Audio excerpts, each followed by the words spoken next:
Pensemos por un momento en el siglo XVI, plena era de la conquista española. Un tiempo donde los hombres se lanzaban al mar buscando ¿qué? Pues fortuna y gloria. Pero hay una historia, la de un soldado llamado Gonzalo Guerrero, que tomó un giro que nadie, de verdad nadie, se esperaba. Y es que su historia nos planta de frente una pregunta que sigue resonando. ¿Este hombre fue un héroe o fue un traidor? Y como vamos a ver, la respuesta no es nada sencilla. Depende, y mucho, del cristal con que se mire. Porque esta es la historia de un español que, fíjense, en vez de ir a conquistar, terminó siendo conquistado. Pero no a la fuerza, no con armas, no. Fue conquistado por una cultura, por una familia, por una manera completamente nueva de ver la vida, al punto que se convirtió en uno de ellos, de sus propios captores. Bien, vamos a meternos de lleno en su historia, porque todo arranca no con una gran batalla de conquista, sino con un desastre, un naufragio en medio del mar que lo cambió absolutamente todo. Estamos en 1511. El barco donde viajaba se hace pedazos contra la costa de lo que hoy es Yucatán. Para él y los pocos que llegaron a la orilla, parecía, no sé, una salvación. Pero no, fue el inicio de algo mucho peor. Cayeron prisioneros de los mayas. Muchos de sus compañeros no la contaron. Murieron de hambre, enfermedades, algunos incluso sacrificados. Pero Gonzalo Guerrero, él de alguna manera logró sobrevivir. Y es aquí, justo aquí, donde esta historia se pone de verdad fascinante. Porque ya no se trata solo de sobrevivir. Ahora empieza una transformación, pero una transformación profunda. La creación de una identidad que nadie hubiera imaginado. Lo primero, claro, fue aprender la lengua maya. Empezó como algo básico, una necesidad para poder, seguir vivo. Pero ese idioma se convirtió en la llave que le abrió la puerta a un mundo nuevo, a una cultura y al final a un nuevo Gonzalo. Y con eso pasó de ser un simple prisionero a ser un guerrero. Imagínense el cambio, pero no solo se adaptó.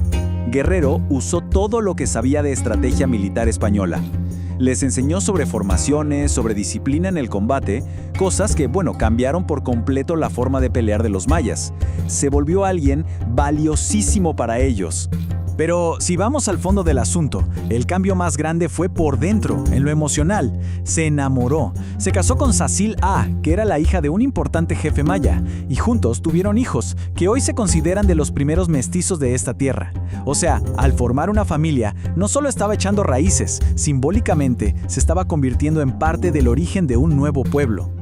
Pasan los años, y de repente su pasado, su vida anterior, vuelve a buscarlo para ponerlo a prueba.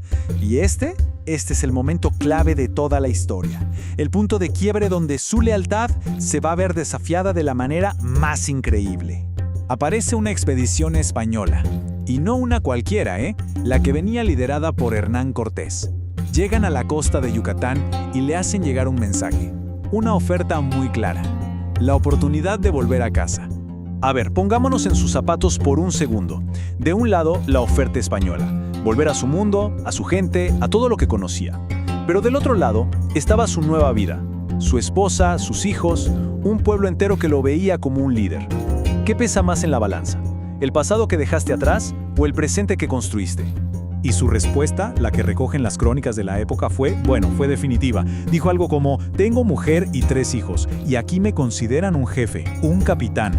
Vayan ustedes con Dios. ¡Pum! Con esas pocas palabras, básicamente selló su destino.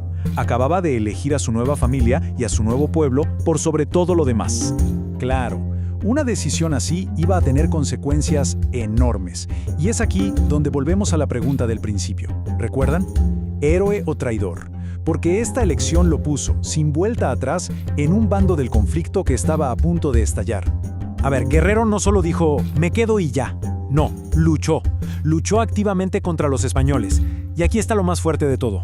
Usó su conocimiento, sus propias tácticas militares europeas, para enseñarles a los mayas cómo defenderse. O sea, se convirtió en la peor pesadilla de sus antiguos compatriotas.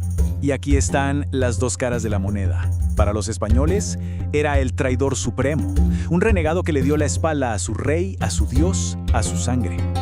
Pero para los mayas, era un héroe. Un aliado invaluable, el líder que les enseñó a defenderse de la invasión. El final de su vida, como casi todo en su historia, tiene un halo de misterio. Se cree que murió peleando por allá de 1536, peleando, claro, contra los españoles.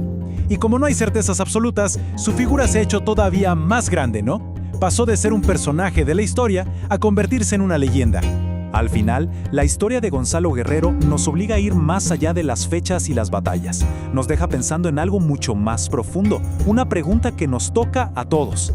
¿Qué es lo que realmente define quiénes somos? ¿Será la sangre que corre por nuestras venas? ¿Nuestra herencia? ¿O es la cultura en la que crecemos? ¿El lugar que nos forma? ¿O serán, al final del día, las decisiones que tomamos, las elecciones que hacemos, las que nos definen por nuestros actos y no por nuestro origen? Gonzalo Guerrero tomó su decisión, eligió quedarse, eligió amar y eligió luchar por un mundo que se convirtió en su hogar. Y quizá por eso su historia nos sigue fascinando, ¿no? Porque nos recuerda esa capacidad tan increíble que tenemos los seres humanos de cambiar, de adaptarnos y sobre todo, de elegir quiénes queremos ser.